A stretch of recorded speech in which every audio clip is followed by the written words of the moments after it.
No, razčistiti moramo z dvema pojmoma. Eno je, čemu bomo rekli električno zaključen sistem in kdaj bomo govorili o avtonomnosti električno zaključenega sistema. Seveda v luči zdaj tega prevodnika, ki igra pomembno vlogo. To se pravi, naslov bomo dali prevodnik, električno zaključen sistem,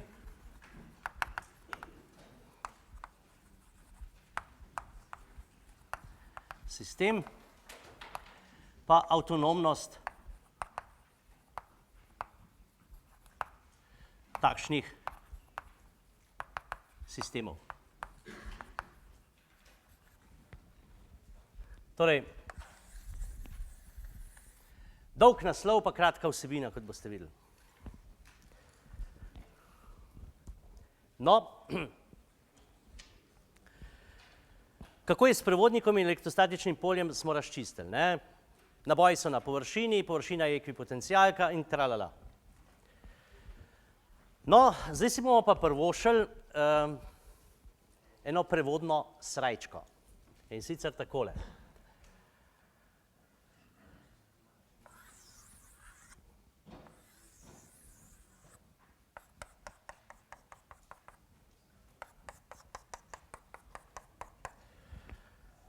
Jaz bi lahko še malo bolj kompliciral ta primer, ampak jaz mislim, da bo tole povsem dovolj za naša razmišljanja. V knjigi imate majčken bolj obsežen primerček vzet kot primer, na katerem se izvrši nek razmislek. Torej, tole je naš prevodnik in zdaj kaj? Iz izkušenj, ki jih imamo naboj zunaj ali tule, to se pravi, naboji so v zunanjosti ali na površini. Če se pa spravimo noter v to srajčko, imamo pa naboje tle, lahko so na nekih telesih, ni bistveno, pa tlele.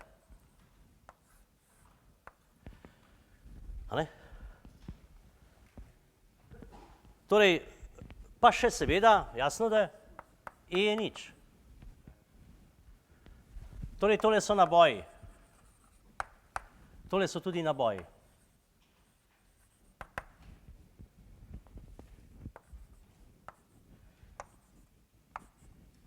Torej, to je zelo ena taka splošna konstelacija. Da imam jaz nek prevodnik z luknjo, rečemo. In zdaj pravzaprav imam slučaj, ko imam naboje izven te srajčke, pa naboje v srajčki, ampak ti naboji so ali noter v luknji in tudi na površini, notranji steni in tako. Zdaj pa razmišljajmo naprej. Zdaj pa dajmo v tole srajčko, to je tista pravljica, kdo je vitko napravil srajčico. Torej srajčka. In tole naj bo naša Gaussova ploskev. In za to Gaussovo ploskev velja kaj? Da je integral E-ja enak vsoti objetih nabojev. Q notranji deljeno z epsilon nič. Ker je pa ta ploskev, Gaussova ploskev izključno znotraj te srajčke, kjer je polje nič, status polja nič, sledi kaj? Da je vsota nabojev, ki jih ta ploskev objame, enaka nič. To se pravi, da je vsota teh nabojev, ki so v tem prostoru in na tej površini, enaka nič. Jaz bi rekel tole naboji prvega sistema. Se pravi, iz tega ven sledi, da je vsota nabojev prvega sistema enaka nič. Torej, če bom jaz imel eno tako srajčko, potem vem, da bo vsota nabojev v tem notranjem delu enaka nič in temu notranjemu delu oziroma sistemu nabojev rečemo kar prvi sistem nabojev. No, očitno je tole, naboji so tole drugega sistema. No, ker je pa to pravzaprav nek tak primer v univerzumu, ne, da imamo naboje ali znotraj te moje srajčke ali pa zunaj. Ker je pa vseh nabojev v sumi itak nič, to se pravi sledi, da je tudi vsota nabojev drugega sistema enaka nič.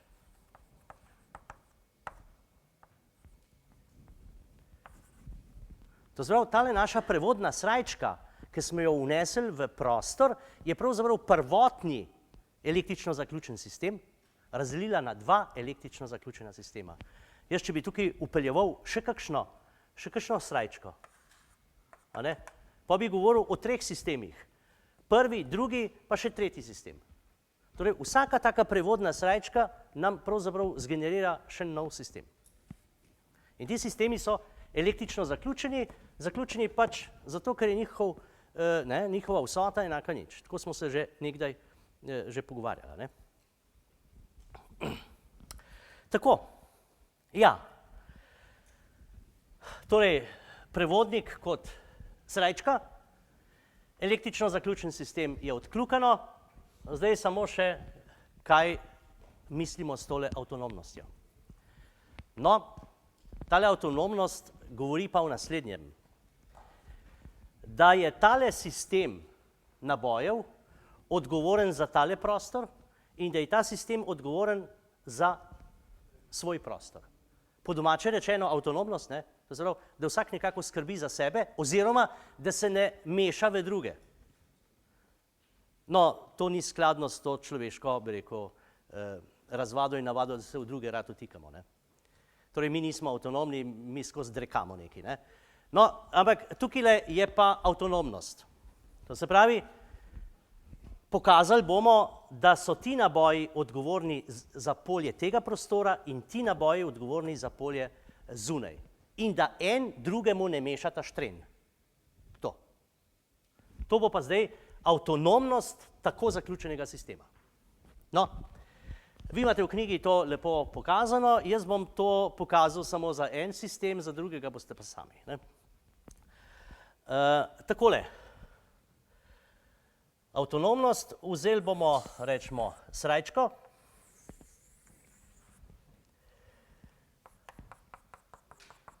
In bomo takole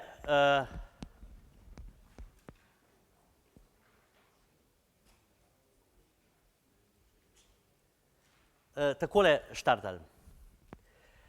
Ne vem, kaj sem prej rekel, ampak se ni to pomembno. Rečemo, da prvega sistema ni, da imamo samo drugi sistem. In pokažimo, če imam jaz naboje tule in tule. To se pravi, to so naboji zunanjega sistema. Notranji sistem naj bo pa brez nabojev, oziroma notranjost naj bo brez nabojev. Torej, predpostavimo, da znotraj ni nabojev. In kaj bo naša naloga? Pokazati, da če imam jaz naboje zunaj te srajčke, da ti naboji ne učinkujejo v notranjost oziroma da je njihovo polje enako nič. To se pravi, da se ti naboji ne mešajo v notranjost oziroma da nimajo učinka, vpliva. Tako. Dokažemo, da je polje tukaj nič, če imamo zunaj naboje. To pomeni to. No, kako bomo to dokazali? Dokazali bomo spet, kot včeraj s protislovjem. In bomo rekli, naj bo tale polje noter različen od nič. Bodi različno od nič. Predpostavka, provociramo in trdimo drugo. Želimo dokazati, da je tukaj polje teh nabojev nič, mi pa provociramo in rečemo, pa naj bo to polje različno od nič. Naj bo. Če tukaj not polje imamo, in je tole prevodna površina, potem vemo iz vsega tega, da je prevodna površina ekvipotencialna. To se pravi, da ima tale površina nek potencial, jaz ne vem, kaj pa vem, 10 voltov. In seveda teh 10 voltov je tudi velja za celotno telo in velja tudi za zunanjo površino. Tudi tule je 10 voltov. Če je pa tole ekvipotencialka, polje je pa tukaj različno od nič, to se pravi, da imam jaz tukaj še kakšno ekvipotencialko.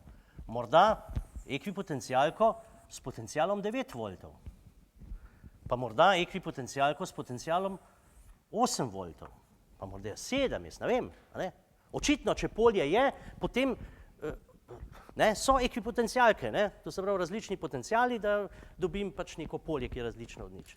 In seveda, jasno, da ker je pa potencial, pravzaprav normirana potencialna energija, so te ekvipotencialke tako kot čebuljni listi, ne da se sekajo. Jaz ne morem reči, da ima v tej točki masa 2 potencialni energiji, ampak ima samo eno.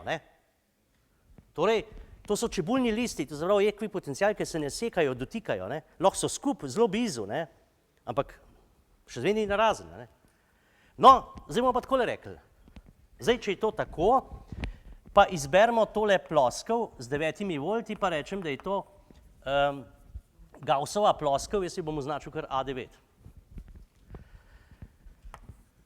Pa dajmo integrirati ta za katerega trdimo, da je različen od nič, dajmo ta integrirati po tej ploskvi. No, seveda, če sem jaz takole izbral potenciale 9, 8, lahko bi tukaj vzel 11, 12, se to ni zdaj pomembno, ampak če sem takole izbral, potem pada oziroma kaže vedno v smer padanja potenciala. To se pravi, na tele ekvipotencialki je vse skozi not ubarjen. Vse skozi noter. Normala je pa ven te ploskve. To se pravi, da sta tale dva vektorja sta skozi nasprotna. Na vsakem mestu te ploskve sta ta dva vektorja nasprotna, to se pravi, tole je vse skozi negativno. Za vsako točko. In če jaz seštevam same negativne vrednosti, dobim na koncu nekaj, kar je negativno. Ker je pa tole enako tudi Q notranji do 9. ekvipotencialke deljeno z epsilon nič, bi pomenilo, da je znotraj tele ekvipotencialke tolikšna množina naboja. Ja, to je pa v nasprotju s tistim, kar smo rekli na začetku, da je notranjost brez nabojev. In smo v protislovju. Na začetku smo rekli, da not ni nabojev, predpostavka, da je pa polje noter različno od nič, pa terja naboje. Oboje ne more biti.